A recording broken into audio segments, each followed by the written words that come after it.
Zebra Podcast, el podcast sobre altas capacidades presentado por Ana Roch. Hola a todos, soy Ana Roch y estáis escuchando Zebra Podcast. En este episodio tengo la suerte de contar con una persona que se propuso a sí misma para participar en el podcast y para mí es un placer que esté hoy aquí. Bienvenido Juan Carlos Plaza, escritor, científico y padre de una niña con altas capacidades, ¿verdad? Sí. ¿Por dónde empezamos? Porque claro... Pues no lo sé, quizá, bueno, lo primero, gracias por haberme aceptado, ¿no? A venir aquí. Y nada, mi objetivo un poquito es contar mi experiencia tanto con mi hija y el descubrimiento, digamos, de sus altas capacidades, como a su vez las altas capacidades que yo no me he hecho el test, pero vamos, que tiene toda la pinta, ¿eh?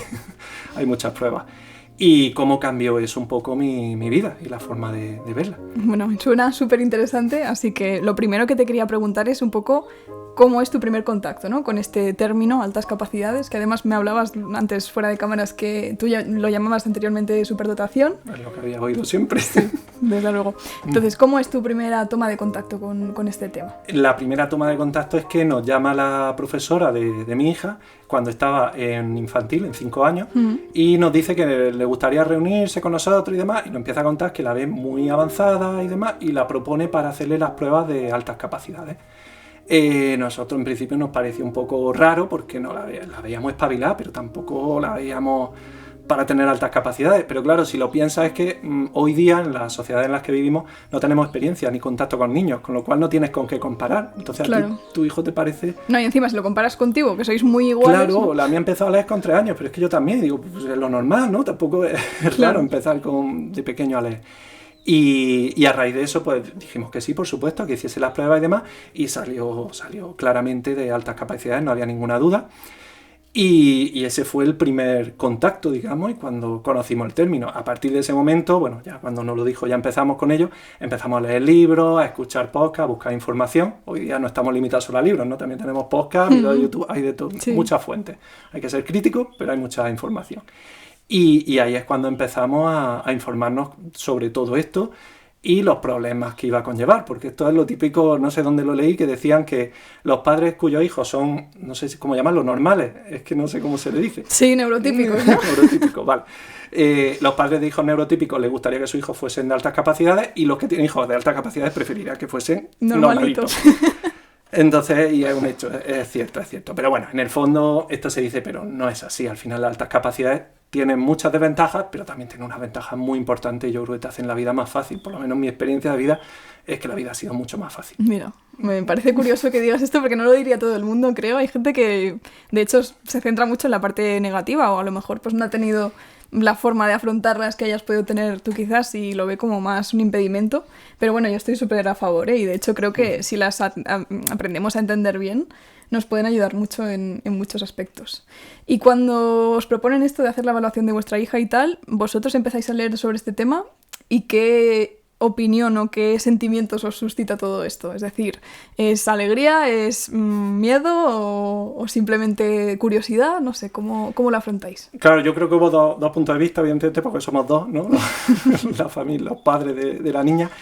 En mi caso fue más revelación, porque claro, enseguida, cuando leí que esto los padres era fácil que lo tuviesen, ya yo mismo me hice la pregunta y claro, y tenía toda la pinta. Entonces para mí fue más de autorrevelación y por otro lado de ver con alegría que la niña se parece a mí.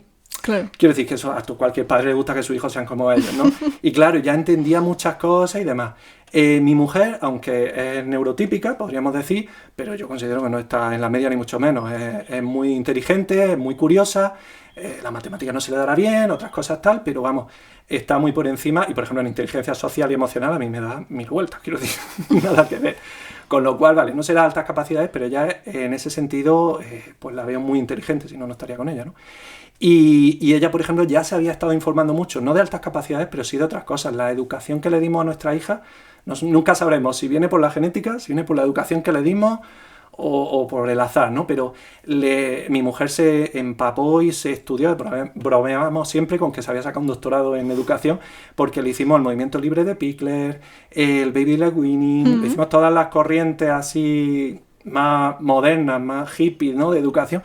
todo eso se lo hemos hecho a Bueno, las hippies, niñas. pero basadas en evidencia científica hoy en día, que sí. parece que por hacer algo que hace 10 años que no se hacía, ya estás loco. Y a veces, jolín, es que se ha demostrado en estos 10 años que funciona mejor, a lo mejor. Por ejemplo, el baby led weaning, bueno, yo me estoy informando también últimamente, estoy como muy friki con temas de crianza y de niños y demás. Y es que se ha demostrado que luego estos niños pues tienen más apetencia por diferentes texturas, sabores, es como que les interesa más comer, probar diferentes alimentos, tienen menos alergias, incluso alimentarias. Entonces, no sé, tampoco Sí, yo es que hippie del todo. hablo quizá un poco vulgar, ¿vale? Pido disculpas. No, hombre. Y por otro lado soy muy pragmático y lo veo las cosas muy pragmáticas. Yo, por ejemplo, a mí como me convenció con el movimiento libre de Pickler fue porque quedamos con un amigo antes de que naciese mi hija, cuando estaba todavía mi mujer embarazada, y mi amigo se tiró 1 hora sujetando de los bracicos a la niña porque estaba aprendiendo a andar. Y yo le dije a mi mujer, yo eso no voy a estar 1 hora con la espalda doblada, voy a terminar fatal, no, eso no. Entonces me contó el movimiento libre de Pickler, justo en el momento, por supuesto, y dije, perfecto, vamos allá. Y lo del baby led weaning, cierto todo lo que has dicho, aprenden ellos a medir la cantidad de comida, lo que les gusta, lo que no. Una cosa curiosa, al principio se tiraba como una loca por el pescado y por la carne, pero claro, es porque tienen B12 y eso no se lo da a la leche. Claro. O sea, es que hay una cantidad de cosas que el cuerpo ya sabe, que no necesitamos enseñarle, que a veces enseñándole hace que desaprenda, que es brutal. Y el baby led weaning, dentro de que pasamos un mes duro, no, porque se encargó mi mujer, porque ella era la que estaba a favor del baby led weaning, de limpiar todo, porque se ponía todo perdido, era una cosa.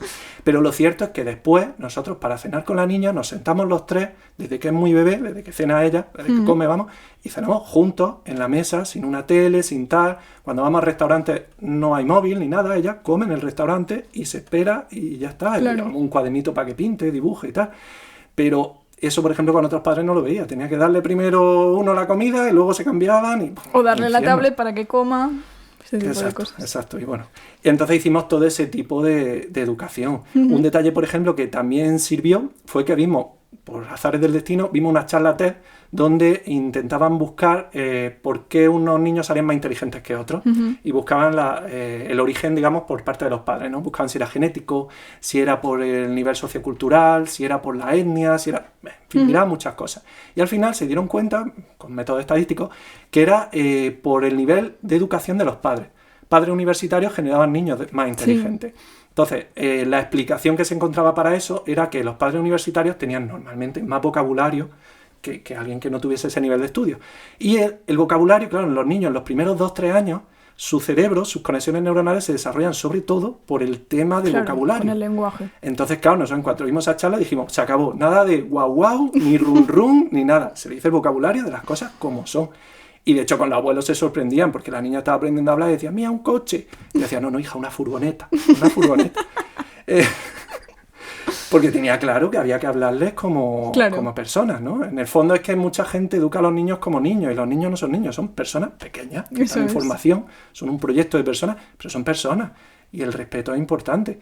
Y, por ejemplo, todo eso, mi mujer ahí ha hecho una labor fundamental, vamos. Qué chulo. O sea, y yo, pues, como ella sabía más, yo me dejaba guiar, por supuesto. Me lo explicaba, me parecía razonable, adelante. Y entonces hemos hecho todo ese tipo de educación y no sé si será por eso, también por ejemplo yo desde niña, pero eso me salía porque me salía a mí. Yo los cuentos se los cambiaba, me inventaba letras de canciones, porque si no me aburría, ¿no? Entonces eso también ha hecho que, claro, ella ahora escucha una canción y se pone a cantarla con otra letra. No es que sea rapera, evidentemente, pero... No, pero creativa sí, ¿no? Claro, creativa sí, inventa cuentos, inventa historias, a su nivel, tiene 6 años. Pero, y aparte, también lo digo, para los padres también es mucho más divertido, es que el cuento de los 3 cerditos, cuando lo has contado ya 10 veces, por Dios, pues entonces le cuentas el cuento de los 3 cerditos, pues sin lobo, o que el lobo no sea malo, o... En fin, te empieza o con los 3 cerditos y ella, y la pones de protagonista, y salva a los 3 cerditos ella, porque le da jamón york al lobo, no sé, te inventas lo que... lo que sea. Qué chulo. Pero así pues no te aburres tanto, claro. Porque... Entonces entiendo que en tu caso lo del aburrimiento ha sido algo presente durante tu vida, quizás.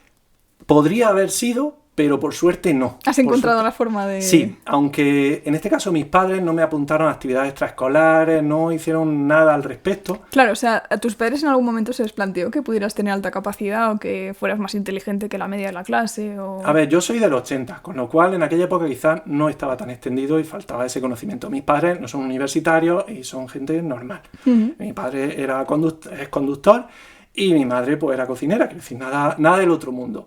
Entonces ellos tuvieron tutorías con profesores y los profesores les decían, este niño puede ser lo que quiera, este niño es excepcional y tal, pero quizás nadie les llegó a decir de hacerle las pruebas.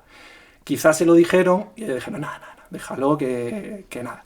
Luego mi hermano, aunque creo que no es de altas capacidades porque no le noto los típicos síntomas, ¿de acuerdo? De la creatividad hasta un nivel ya insano a veces, o la curiosidad extrema que tenemos y demás. Pero bueno, mi hermano no es tonto, es bastante inteligente y es muy trabajador, cosa que yo, por ejemplo, es lo contrario. Y entonces, claro, también por comparación, pues a mis padres les parecía que era normal. Entonces ellos no hicieron absolutamente nada. Y no me apuntaron a nada. Bueno, me apuntaron una vez, por ejemplo, a ajedrez, que no sé, tendría 8 años o algo así, y quedé el tercero de Almería. Y luego, pues como mi hermano se aburrió de jugar al ajedrez porque le ganaba siempre, pues dijo que dejaba de jugar y yo dije, ya está. Pero yo tuve suerte porque luego me he enterado que es algo muy habitual en niños que desarrollan altas capacidades. Y es que tengo un primo que tiene 8 años más que yo. Y que es un primo muy cercano con el que siempre he tenido muy buena relación.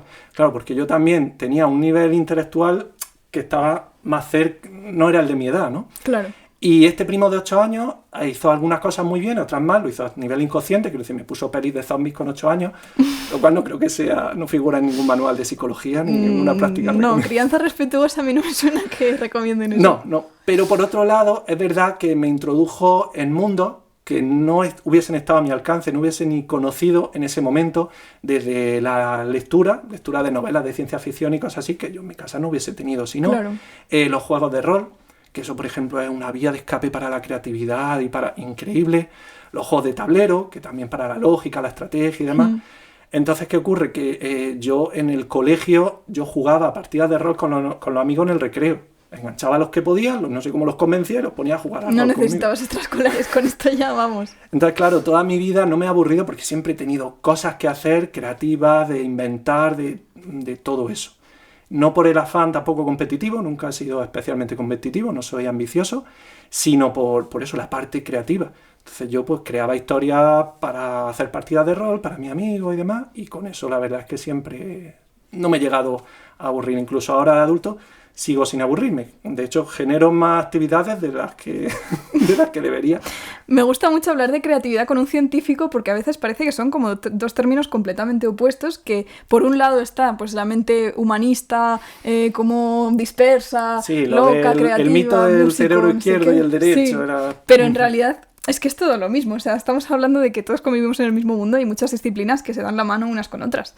Entonces, bueno, pues ¿en qué momento decides tú ser científico pese a toda esta creatividad? ¿O has visto que en tu mundillo de estudios o tal se capara toda esa, no sé, inventiva? En parte sí, en parte no. Yo, por ejemplo, en el instituto me juntaba con gente que ha terminado prácticamente todo estudiando Bellas Artes. Y porque era lo que me atraía, era lo que veía yo ahí. Porque la gente que le gustaba más la ciencia, en el fondo, son, como tú decías, un poco cuadriculados. Por ejemplo, en la carrera de ingeniería, yo comparaba la carrera de ingeniería mientras la estudiaba con una amiga que estudiaba Bellas Artes. Y claro, yo veía que en Bellas Artes le estaban enseñando irracionalidad. O sea, era como eso, a liberar la mente. Pero es que es verdad que en ingeniería aeronáutica te enseñaban a tener la mente mucho más cuadriculada. Entonces... en parte, el pensamiento del científico más cerrado y poco creativo, en parte sí, pero en parte tampoco.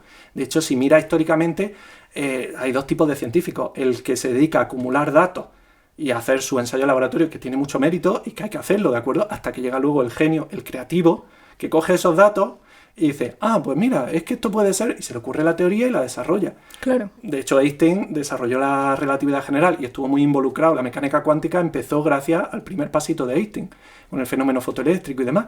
Y el caso es que luego Einstein, se cuenta, no lo sé, pero se cuenta que no era tampoco un brillante matemático. Por ejemplo, para la relatividad cogió la métrica de Lorentz, que ya existía, la había desarrollado Lorentz. Pero fue Einstein el que dijo, pues necesito una métrica que haga esto y esto y esto, porque el tiempo es relativo, y encontró esa. Entonces, yo, por ejemplo, cuando estuve en mis primeros años de trabajo en un túnel aerodinámico, en un túnel de viento, estaba con un compañero que le tengo mucho cariño y yo veía que este era mucho mejor ingeniero que yo, porque tenía una experiencia y una cultura a nivel de ingeniería que decía, es que el libro de tal, ahí vienen las fórmulas para corregir este tal, no sé qué. Pero yo, en cambio, yo me veía mucho más creativo. A mí se me ocurrían soluciones. Tenemos que soldar esta estructura y yo decía, pues si la soldamos así o así o tal... Claro, Entonces, como la aplicación práctica, ¿no? Llevar más allá los números o lo que se pueda exacto, el recabar. pensamiento lateral, a mí siempre me ha servido muchísimo el pensamiento lateral y lo he usado mucho y lo he desarrollado a base de usarlo, es que al final el cerebro es un músculo, ¿no? Ujú. Y entonces yo personalmente me veo como científico, pero me veo bastante creativo. Pero es cierto que la parte de las letras, digamos las carreras de letras, te obligan más a la creatividad. Quizás. Puede ser, Podría puede ser. no lo sé. Pero De vamos, todas formas, sí que, bueno, tienes intereses por todo este mundo. De hecho, también me contabas antes tema de la filosofía. sí, ¿Cómo sí, sí. llegas a todo esto? ¿Por qué te llama tanto la atención? Pues, a ver, siempre me ha interesado todo. Yo creo que es síntoma, por lo que he leído, es síntoma común, la curiosidad hasta un nivel extremo, ¿de acuerdo? En la gente con altas capacidades. De hecho, mi mujer a veces nos tiene que regañar a mi hija y a mí, porque mi hija se pone a preguntarme. Yo otra cosa que he hecho siempre con mi hija desde que es chiquitilla es que le he contado todo. Si me pregunta ¿por qué? Claro. Pues toma el por qué. ¿Y por qué? Pues toma la respuesta. Porque yo entendía que eso era lo natural, no le voy a dejar sin responder, con lo que a mí me ha fastidiado que me dijesen por qué sí. Uf, sí, sí, me lo conozco. Eso era un dolor, yo tengo un trauma con él, porque sí. Cuando me dicen por qué sí, digo, pues me pongo en la posición opuesta y ahora vamos a discutir. Discutir en el sentido Sí, dialéctico. sí, de ¿no? hablarlo, claro. Entonces yo le respondía todo. Mi hija desde que es muy pequeña sabe de dónde vienen los bebés. No el detalle técnico de cómo se mezclan los genes, pero sí sabía que era por la mezcla de los genes. No preguntaba cómo se mezclaban, vale, pues genial, nos evitamos Bueno. esta parte, ¿no? Pero sabía que se mezclaban los genes del padre y la madre, los X, los Y y tal. Todos esos detalles los conocía, ¿no? Y el tema es que en muchas cenas, cuando ya es verdad que no procede, mi hija empieza a preguntar cosas. ¿Y por qué el cielo es azul? Y yo, hija, pues la difracción de la luz, tal, la frecuencia de la luz. ¿Y por qué no sé qué? Y claro, mi mujer me dice, a ver, en primero no son horas, a las 8:30, que se tiene que ir a dormir en 10 minutos, que estoy hablando de estos temas, de las conquistas del Imperio Mongol. No deberíais de hablar de estos temas. Pero es que, claro, ella lo va entendiendo, ¿vale? Pero al principio no entendía que es que para alguien con altas capacidades el saciar la curiosidad es casi un alimento. Es que lo necesitas, es que te cuesta irte a dormir si no has resuelto... Te iba a preguntar qué tal duerme tu hija. ¿Por Muy qué? bien, muy ¿Sí? bien. Sí, porque en parte con la crianza respetuosa hemos respetado también el tema del horario muchísimo. Entonces desde siempre duerme muy temprano. Nos tiramos un año, el primer año, que no teníamos vida social porque la niña se dormía a las 7. Pero, por contra, ha dormido muy bien y en ese sentido está equilibrada. Incluso ahora con 6 años la seguimos acostando a las 8:30 o así, algún día se tarda más. Y yo, por ejemplo, he tenido siempre el sueño muy, muy bien también. Pero por lo mismo, yo soy de dormirme prontito y luego si me levanto pronto, genial, ¿no? Pero... No, en ese sentido también hay muchos padres que nos preguntan muchas veces, ¿no? Todo este tema de mi hijo no duerme o tal o cual. Creo que en parte todo este tema de tener la mente tan activa o tener mucha curiosidad afecta. Entonces, bueno, hay que encontrar un equilibrio, pero también creo que es importante el tema de establecer límites, que a veces esto... Hablamos de crianza respetuosa y parece que es respetar al niño sin poner ningún límite porque eso ya sí, no es pero eso no respetarlo. Cuando en realidad hay que poner límites y son Totalmente. completamente necesarios para que realmente pues, sea factible aquello que estamos intentando enseñar, Totalmente. ¿no? Yo creo que la única diferencia entre un niño de altas capacidades y un niño normotípico sería que al niño de altas capacidades le tienes que explicar los límites. Y quizás Eso al niño es. normotípico le dice, no, es así y ya está. Y le vale. Al niño con altas capacidades tienes que explicárselo bien porque si no, no lo va a aceptar. Pero yo creo que con una buena justificación. Sí, ya sí, está. sí. O sea, Yo nunca he tenido... No, nosotros con nuestra hija se lo explicamos y lo acepta. Y a la vez, pues muchas veces te das cuenta de que a lo mejor no tienes razón. Por ejemplo, una vez le había dicho a mi mujer que no podía cenar chorizo porque había comido chorizo y no sé qué. Le gustaba mucho el chorizo. Y yo me puse a cenar chorizo y dije, pues sí. Y dijo ella, pues si papi está comiendo chorizo y también comió chorizo, ahora puedo yo también.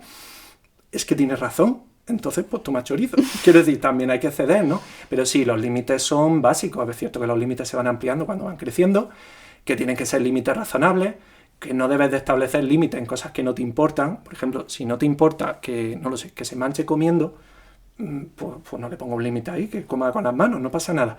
Si otra cosa sí te importa, ponlo, pero no te pases de límite, porque entonces, pobrecito. No, claro, desde luego. O sea, son límites que sean necesarios para la convivencia y para Claro, luego claro. el trato en sociedad, pues que también, ese es otro tema que creo que preocupa mucho en general, el hecho de que nuestros hijos, o bueno, tu hija en este caso, estén adaptados socialmente, pese a ser diferentes. Eso también creo que a muchos padres les preocupa especialmente. No sé si es tu caso. A mí Pero- me preocupa muchísimo, porque yo a nivel de empatía tengo baja empatía. No creo que llegue al nivel de un psicópata, ¿vale? Pero claro, no, digo... A ver si me tengo que asustar, que tengo muy cerca, ¿eh? Hombre, tú eres psicóloga, sabes que un psicópata no es malo, en realidad. No, por no, no, defecto, no lo pero- digo por eso. Pero el tema es que a nivel de empatía es bajita, o sea, es un Sheldon de Big Bang Theory o algo así, ¿vale? Y a nivel de inteligencia social, normalmente ha sido muy baja también. Lo que pasa es que con la edad uno va aprendiendo y va aprendiendo a disimular y a camuflarse bien. Pero el caso es que, claro, yo veía que ahí yo cuando era niño me faltaban herramientas. En ese sentido no tenía inteligencia, ni emocional ni social. Pero, claro, me complemento muy bien, hago muy buen equipo con mi mujer, porque mi mujer tiene una inteligencia social y emocional bestial y una empatía muy desarrollada. Y yo la escucho porque sé que es más inteligente que yo en esos temas. Entonces, yo procuro aprender de ella, lo mismo que ella aprende de mí en otros temas. Entonces, en ese sentido, nosotros, una de las grandes preocupaciones que tenemos con nuestra hija es esa, es que luego tenga inteligencia social, tenga empatía, sepa relacionarse con la gente, hacer amigos, que no sufra bullying, que es un problema bestial hoy día. No sé si más que antes o que ahora tiene más visibilidad, pero el caso es que es un problema está que asusta presente, desde y luego. da pánico. Yo, por ejemplo, me he escapado toda la vida del bullying a base de asociarme con los malos.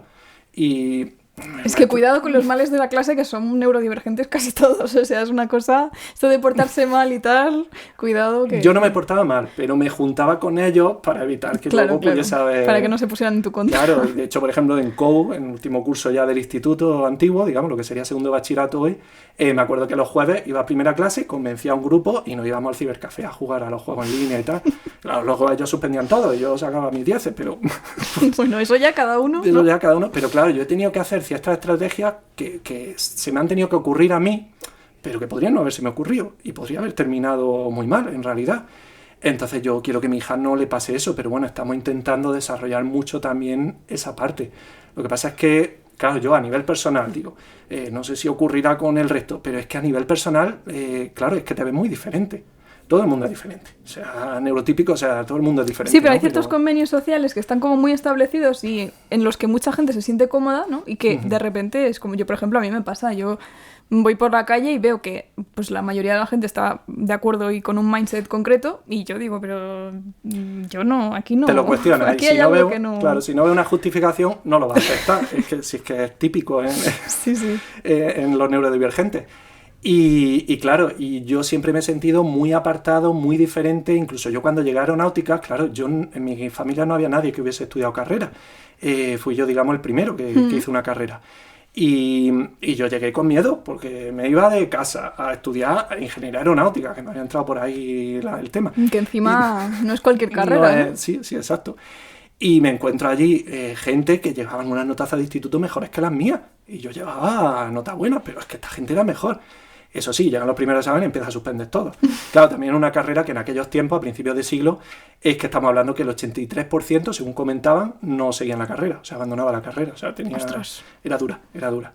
Y claro, yo el primer año aprobé todas. Bueno, no todas, eran 5 asignaturas, aprobé 4, porque la otra la abandoné por miedo, porque todo el mundo me decía, pero ¿cómo vaya por todas? Es una locura. Y yo al final les creí y dije, vale, pues voy a por todas menos una. Y me decían, no, vea por 2. La fácil, que había una que era la fácil, la María, y otra. Y ya está. Y el año que viene ya irá por 1 o 2 más. Yo fui a por todas menos una y aprobé las 4. Y luego en el verano, que podría haber aprobado la otra, no me dio la gana de estudiar. Y dije, el verano es para descansar. Yo llevo descansando toda la vida el verano. No voy a estudiar porque estoy en la universidad. Y no hice nada en verano, ni me presenté al examen en septiembre. Y eso, por ejemplo, hace que, claro, que la gente... yo he sentido mucho rechazo a ese nivel. Eso también ha hecho que yo me junte normalmente con gente que no son de mi campo. Porque claro, si me juntaba con gente estudiando ingeniería, o con ingenieros, o con físicos... ¿Había envidias, tú crees? ¿O competencia? No todo el mundo, por supuesto, pero hay gente que sí que no le sienta bien. Claro, también no te das cuenta, yo por lo menos no me daba cuenta de nada, iba aquí a lo loco. Pero ahora ya tengo cierta inteligencia en ese campo. Pero, por ejemplo, yo la primera novia que tuve la hice llorar muchas veces, porque ella estaba estudiando astrofísica y se tiraba a lo mejor una semana estudiando, intentando aprender a entender una cosa y tal, y llegaba yo y decía, a ver, me lo deja y tal, echaba un vistazo y me ponía a explicárselo. Y claro, la pobre se sentía muy mal. No es culpa mía, pero también me podría haber callado, ¿no? Bueno, ya, es difícil de sostener una situación así. Además que, por otro lado, es como que si tú tienes este tipo de actitudes o apruebas fácilmente o parece que sin esfuerzo lo sacas todo, después ya se espera de ti que cumplas. Entonces creo que esa es la otra cara de la moneda, ¿no? Que luego tú te encuentras con que, bueno, pero Juan Carlos siempre aprueba, este no le cuesta. Y luego a lo mejor un día, por lo que sea, te tienes que esforzar muchísimo para que te salga algo y no te reconoce nadie el mérito porque simplemente pues es lo que has hecho siempre, ¿no? Esta como un poco esa dualidad. Bueno, no sé si estás de acuerdo, ¿no? Es que en mi caso quizás es que cada persona es diferente, ¿no? Y Desde sea luego. alta capacidad tampoco hay cajones para todos, ¿no? Pero yo, por ejemplo, ese sentimiento no lo he tenido nunca. Yo, por ejemplo, me puse como mérito no aprobar sin estudiar, porque me parecía que no tenía mérito aprobar estudiando. Y hombre, es que eso, claro, sí es fácil. Cosas tontas, lo que decías del aburrimiento. Me buscaba cosas para no aburrirme. Entonces, para mí, si estudiaba no tenía mérito. Entonces digo, bueno, al menos lo intento sin estudiar. El caso es que... perdón, se me ha ido un poco No, hilo. pues eso, lo de que parece que por ser tú ya siempre te va a salir. Sí, ¿no? yo por ejemplo, la verdad es que el tema de lo que esperan los demás de ti, quizá por la falta de inteligencia social, no me afectaba, me No te daba ha igual lo que importado. esperasen. Entonces yo iba a mi rollo y ha habido alguna asignatura que he suspendido. Yo en BUP suspendí una vez matemáticas porque me dediqué todo ese trimestre a jugar a las cartas. Entonces no, porque dijera, integrales, este tema es fácil, esto para qué voy a estudiarlo. En el examen improvisaré. En el examen no pude improvisar Claro. y suspendí. Y de hecho arrastré a un amigo del instituto que iba a Olimpiadas Matemáticas y suspendí ese. Ostras. Y mi madre pues, me dijo, ¿has suspendido esta asignatura? Y dije, sí. Y ya está, ya la aprobaré. Y mi madre dijo, bueno, sí, es verdad que luego te echabas la prueba, pero yo qué sé, déjale. Entonces yo no he sentido esa presión, la verdad. Y por lo que comentábamos antes de no sentir que la gente te mire con envidia o te pongan trabas o te vean tal, yo me he juntado siempre con gente de letras normalmente. En el instituto yo me juntaba con la gente de Bellas Artes, de filosofía, de cosas de este tema. Cuando estuve estudiando, bueno, en aeronáutica no me quedaba otra, ¿no? No, pero aún así yo estaba con la gente de ciencias políticas, era clases de ciencias políticas por escuchar Ya esos ves. temas y tal. Y no tanto con mi gente, digamos, de mi campo. Y en física estudié en la UNED, iba a la biblioteca central de la UNED y claro, rápido hice contacto con la otra gente de física porque viene bien, Claro, evidentemente. ¿no? o sea, encima en la UNED que es todo tan... Claro, te era lees el distancia, libro y tal. Entonces venía bien a nivel logístico tener contactos con otra gente que Claro. estudiase física. Pero yo con quien estaba era con los de educación social, con los de psicología, con esta gente. De hecho, yo iba a la biblioteca y estaba todo el rato en la cafetería, no estudiaba mucho. Y claro, y algunos de física, pues algunos sí se notaba que no les caía bien. Había otros que no, oye, pues genial, y aprovechaban y decían, oye, tú que lo entiendes también, ¿me explicas esto? Y yo encantado, sí, a mí me encanta explicar cosas. Pero siempre he estado un poco apartándome. De hecho, mi mujer no es de una rama científica, ni mucho menos. Ella es diseñadora gráfica y sería más, bueno, una mezcla entre bellas artes y algo técnico, digamos. ¿Por qué eso? Porque es que alguien científico, ya tengo experiencia y prefiero dejarlo a su rollo. En el Mejor más trabajo tengo que lejos. relacionarme, evidentemente, Claro. y tengo amistades también, pero... Y luego, por otro lado, que es que yo veo muchos científicos que, claro, no tenían ese punto de Claro, de lo que hablamos curiosidad. antes de lo de ser muy cuadriculado, ¿no? Claro, yo estaba estudiando mecánica cuántica y yo estaba buscando las teorías que no eran la interpretación de Copenhague, que es la clásica que todo el mundo, que se acepta, digamos. Yo buscaba la otra, para ver lo que decían, para ver si podía ir por ahí. Y esta gente no, esta gente intentaba estudiar lo que iba a caer en el examen y ya, claro. Entonces no veía tampoco que me alimentasen, digamos, que pudiese hablar de esos temas Claro. y tal. Vamos a cambiar radicalmente de tema porque hay otra pregunta que te quiero Sí. hacer y quiero que quede ahí grabada en el podcast porque me parece muy curioso, que es que a tu hija todavía no le habéis contado que tiene altas capacidades. Sí. Y esto, bueno, ahora ya habrá según quién poniéndose las manos en la cabeza cómo puede ser, pero bueno, vamos a dejar que te expliques un poco cómo ha sido Sí, que esto. me Bueno, justifique tiene 6 años, esta ¿verdad? abominación. No, pues la cuestión es que ella tiene 6 años. Y es cierto que he leído tanto gente que dice que hay que contárselo, ¿de acuerdo? Como gente que dice que hay ciertos puntos en los que no conviene contárselo cuando son tan pequeños. Evidentemente, cuando tienen 15 años, sí. Yo, mi opinión es que, por un lado, ella ya lo sabe. Quiero decir, ya lo sabe, porque es que ya ve que lee la mejor que lee de la clase, la que mejor escribe, y lo nota. Y cuando le juntan con padrinos de lectura, que son niños de cursos mayores, ella lee mejor que el padrino de la madrina de lectura. Entonces, y le tengo que bajar los humos de decirle, hija, tranquila, que no, que tal, que cada uno es bueno en unas cosas, tal, un poco para que no se le suba el ego, ¿no? Pero la cuestión es que en principio lo vas a ver igual que yo llevo toda la vida sabiéndolo, aunque la revelación ayuda, pero lo llevo sabiendo toda la vida. Pero la cuestión es que si se lo decimos, todavía no deja de ser una niña de 6 años. Y la inteligencia social que tiene no es de altas capacidades, es una inteligencia social normalita de una niña de 6 años. No tiene malicia, no tiene astucia, no tiene esas cosas que con 6 años pues no se tienen, ¿no? a menos que sea un demonio que te has criado en Somalia, que entonces por lo mejor sí tiene mucha astucia, ¿vale? Pero yo qué sé. Bueno, los criados en España también los hay, ¿eh? Sí, también, sí. Bueno, depende de dónde se críen, del niño, depende de muchas cosas. Sí. Entonces, nosotros hemos juzgado que si se lo decimos, es capaz de contarlo allí, de ir diciendo, es que yo tengo no sé qué, no sé cuánto. Hemos considerado que en ese sentido es mejor no contárselo todavía. Pero el año que viene, con suerte, podrá ir al programa de enriquecimiento de altas capacidades, que es un programa que hay en la Comunidad de Madrid. Claro, cuando vaya allí y vea altas capacidades escrito, pues decir... No, y aparte que si no lo ve, se lo dirán los que estén allí, porque todos lo... Ahora mismo ella está yendo en su colegio, la verdad es que en el colegio se han portado genial. No teníamos... Sí. Luego me cuentas más de eso porque me interesa. Sí, no, te lo cuento porque estamos encantados. Nosotros somos novatos, ¿de acuerdo? Hace un año que nos hemos enterado y no sabíamos nada del tema.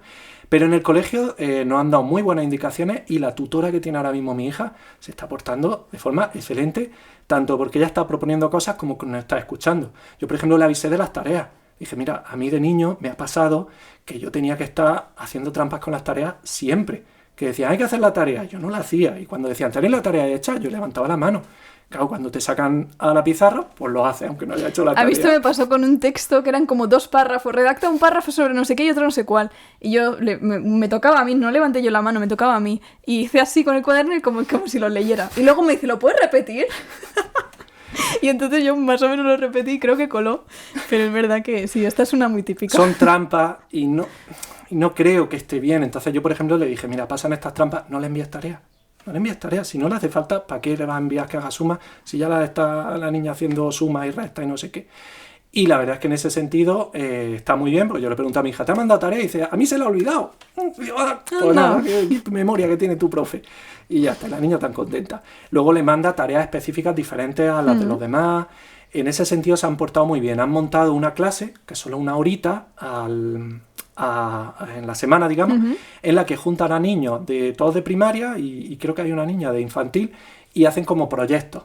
En plan, ¿qué os gusta? Pues mi hija y la pequeñaja dijeron unicornios, pues se pusieron a hacer un unicornio. Bueno, pues ya está, bueno. Pero hacen lo que a ellos les gusta. Un niño se puso a explicar la energía nuclear y está en tercero. Bueno, pues cada uno lo que le gusta. Y esa horita les sirve también para explayarse y demás. Y eso, por ejemplo, como no han mencionado ahí lo de altas capacidades en ningún momento, pues mi hija se cree que es la clase de proyectos, que va pues, alguno de cada clase. Y ya está. Y para ella es normal. Pero el año que viene se lo diremos. Pero ahí va a ser delicado por cómo decírselo, porque claro, tienes que decirle que tiene altas capacidades, como es. Le voy a decir que tranquila, porque su padre es. Eso yo creo que tiene que calmar muchísimo. A mí me hubiese servido infinito el saber que había alguien como yo, digamos. Claro, que no es algo completamente que no estás solo. extraterrestre. Es que, no sé tu experiencia, pero yo es que me he sentido solo todas las vidas. O sea, un extraterrestre, lo que has dicho, sí, que te sientes así. Entonces, eso creo que va a ayudar. Pero por otro lado, no debe de ir diciéndolo a los 4 vientos. Pero tampoco es malo. Entonces, ¿por qué no puede decirlo a los 4 vientos? Esa parte, explicar la humildad a un niño pequeño es sencillo. Quizás no es tanto humildad, sino entender un poco los contextos sociales, ¿no? Porque en realidad no es menos humilde por decirlo, pienso.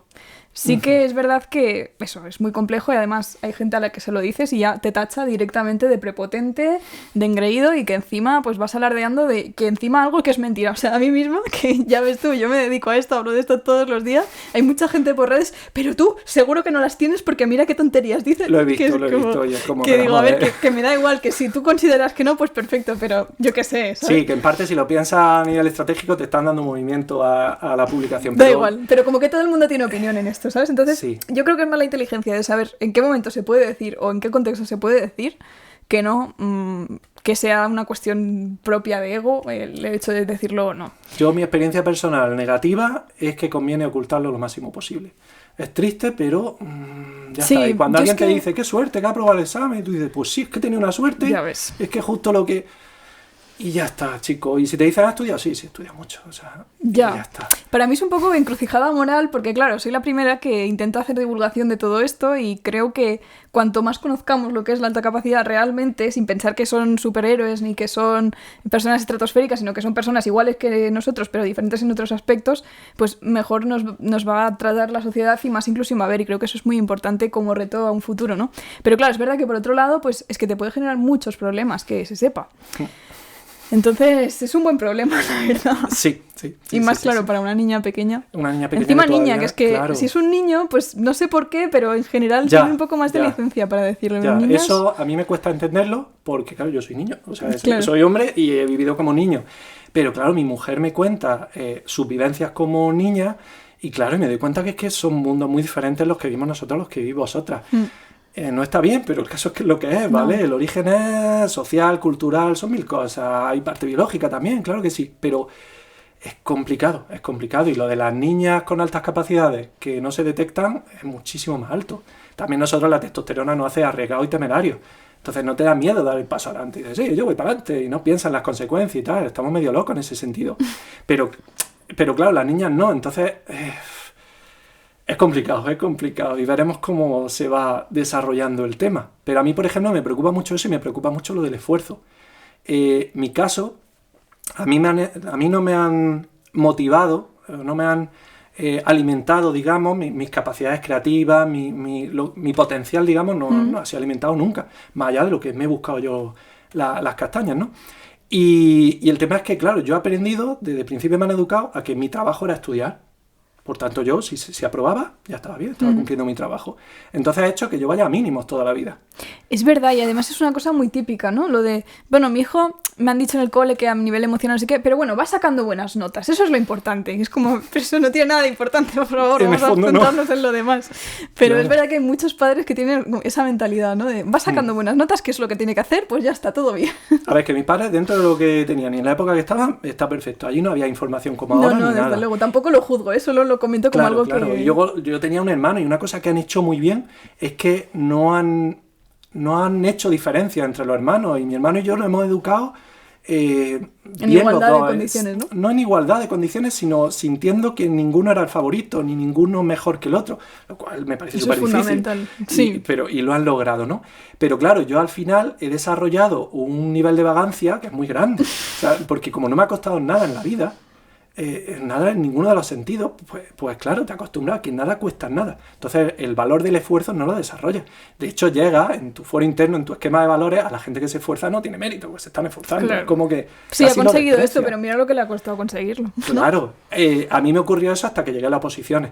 Tuve que estudiar para unas oposiciones de científico superior de defensa y claro, y a ella te encuentran otro problema, porque a ella no es aprobar un examen. Claro. Ahí es competir, oponerte a otros que se van a presentar. Pero tú no sabes los otros lo que van a estudiar ni cómo lo van a hacer. Por tanto, ¿hasta cuándo tienes que estudiar?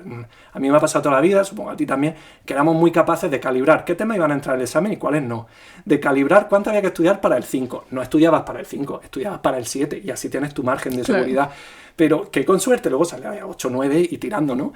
Pero eso en una oposición no existe, porque estás compitiendo contra gente que no conoces, ni sabes cuántas horas están echando, no conoces nada, ya aparte de la suerte, del tal. Entonces ahí me vi en la tesitura de que tenía que estudiar hasta el infinito, tendría al infinito el nivel de estudio. Y entonces de pronto dije, Dios mío, nunca he estudiado ni en física ni en aeronáutica, no había estudiado tanto en mi vida. Y ahí me pegué una paliza de estudiar y aún así mi mujer dice que estudiaba poco. Decía, es que estudias 4 horas y te paras. Y digo, si es que no aguanto puedo más, más. ¿no? Estoy estudiando muy intenso también. Claro, verdad, eso es ¿no? lo que te iba a decir, que a lo mejor esas 4 horas te cunden como si Sí, fueran... sí, me cundían y da ventaja a las altas capacidades, por supuesto. Pero ahí fue cuando de pronto me di cuenta del valor del esfuerzo que hasta ese momento, y tenía ya pasado los 30, cuando, o sea, Sí, quiero sí. decir, toda una vida de eso, de no hacer nada que cueste esfuerzo y por tanto no desarrollar el potencial y no hacer las cosas que podría haber hecho, que nunca sabremos, ya tengo 40, entonces ya se me ha pasado el arroz para muchas cosas. Y de hecho ahora, precisamente a raíz de saber lo de las altas capacidades, es cuando me ha dado un plus de confianza de decir, aprovéchalo, no tienes por qué hacer lo de los demás, porque tú puedes hacer más. Y entonces he iniciado un podcast, he empezado con la escritura, que estoy encantado. Has escrito un libro, ¿verdad? Sí, una novela. Y para mí ha sido el descubrimiento máximo. Y yo se lo recomiendo a la gente que tenga altas capacidades, yo le diría probarlo. Porque por un lado, la creatividad es magnífico, porque en una novela te tienes que inventar una historia. Entonces, Claro. Y pones tú las normas, además, no hay nadie que te diga sí, ni Exacto. hasta tú haces lo que... Pero tienes que hacerlo coherente y tienes que hacerle que le guste a la gente. Yo, por ejemplo, mis novelas meto ciencia porque me gusta hablar de ciencia. Claro. Pero tengo que hacerlo que lo entienda alguien que no sepa nada de ciencia. Eso es un reto, está muy entretenido. Luego, por otro lado, tiene la escritura, veo que tiene también la parte de puzzle, de ejercicio mental, en el sentido de hay normas para los diálogos, hay normas para el uso de las cursivas, las comillas latinas y no la inglesa. No sé, tiene... Y encontrar la palabra en cada sitio que quieres meter, ¿no? Tiene También. 1000 cosas que para alguien normal se le hace un mundo, imagino, ¿vale? Salvo que sea escritor profesional, te dedica a eso, una profesión, evidentemente. Pero para mí, personalmente, imagino que para alguien así, es un mundo porque, vale, tengo que usar todas estas normas a la vez, pero a la vez tengo que hacer tal y no sé qué. Entonces, genial, es resolver puzzles de una forma creativa y luego encima tienes la gente que se lo lee, que ves que le gusta. Eso también, oye, Claro, pues, es súper gratificante, ¿no? Muy, muy gratificante. Claro. Y luego veo también, yo la novela que he escrito, claro, todo el mundo me lo dice, que es muy original, que tal. Claro, es que te ayuda. Es que no pensamos igual que los demás. Y luego también somos capaces de analizar y sintetizar la información a un nivel que es estratosférico. En ese sentido, sí. O sea, es que te lees varios libros de escritura, has leído novelas toda tu vida, o sea, y eres capaz de analizarlo y sintetizarlo. Claro. Yo bromeo siempre con que somos como ChatGPT, o sea, somos como inteligencias artificiales, pero naturales. Pero en el fondo sí, o sea, extraemos patrones y tal, somos muy buenos extrayendo patrones. Todo el mundo tiene talento, evidentemente. Y, por ejemplo, mi mujer, a nivel de diseñadora gráfica, a nivel de sacar ángulos, proporciones, colores, todo, tío, es bestial. Pero es en ese campo. Pero claro, nosotros es como una inteligencia muy generalista, tocamos muchos palos muy diferentes. Claro. Y la combinación de eso surgen cosas muy interesantes. Muy, muy interesante. Y también tienes un podcast de filosofía. Sí, porque en mi adolescencia tengo un buen amigo de mi adolescencia que estudiaba que iba a estudiar filosofía y nos encantaba la filosofía. Y nos tirábamos hasta las tantas hablando de Platón, de Aristóteles, de Hume y de... En fin, cosas de... A él le interesaba mucho ese tema, siempre le ha gustado y a mí me interesan todos los temas y esto también. Y a raíz de acercarnos yo cumplí ya los 40 y este amigo acercarse a la cuarentena, pues hemos retomado el contacto por azares del destino y cuando nos hemos visto nos hemos puesto otra vez a hablar de las mismas fricadas y de mismas cosas, de que pues es que tal, es que el número, es que el no sé qué. Y entonces dijimos, oye, pues ¿por qué no grabamos un podcast? Y hemos hecho un podcast que se llama Filosofía Inútil. Y me encanta el nombre. Gracioso. Sí, pero es que hablamos de eso, hablamos de conciencia, de libre albedrío, de, en fin, pues cosas muy... Bueno, pero lo de inútil es muy subjetivo, a lo mejor hay gente a la que sí que le sea útil. Bueno, yo no sé, yo pienso que todo lo que sea hablar y entender cosas es siempre de provecho. Sí. Pero... Yo es que siempre tengo un sentido del humor también, que también he leído que es muy común también en altas capacidades lo del sentido del humor, que además no te pilla a la gente normalmente. ¿También te pasa o qué? Sí, claro. Pero en ese sentido hay una peli que yo recomiendo a la gente con altas capacidades, que es de Jim Carrey, que hace del humorista se llama Man on the Moon, y es de Andy Kaufman, un humorista que hacía humor y mucha gente no entendía el tipo de humor. Y claro, tenía una frase en esa película que a mí me marcó, que era que le decía a un amigo a este humorista, le decía, pero es que estás haciendo chistes que son solo para ti. Y decía el otro, pues claro. Y es que muchas veces yo me he visto así, haciendo chistes que eran para mí. Sí. Y o no incluso para a mí los me ha demás. pasado de estar sola en casa, de estar, yo que sé, haciendo una maleta y hacerme el chiste a mí misma y reírme yo sola ahí Es con que una sí es roca gracioso. y ya está. Claro, y yo con mi hija, por ejemplo, lo veo también. Claro. Que hace chistes que dice, sí, que lo está haciendo para ella en realidad. Sí. Y tiene un sentido del humor que está fuera un poco de lo normal, ya cuando empieza a comparar. O sea Claro. Entonces son cosas que... Por eso también hablo un poco así y digo palabras que a lo mejor son vulgares, pero las digo para... Bueno, para porque nos provocar la risa, ¿no? entendamos, pues oye... Pues Juan Carlos, ha sido un placer hablar contigo y espero de corazón que a tu hija pues le vaya súper bien, que sea la nueva Mozart del siglo XXI No lo sé. o no, pero No, bueno, que sea feliz, que sea ese es el objetivo. Eso nada es. más. Muchas gracias. Gracias a ti, Ana.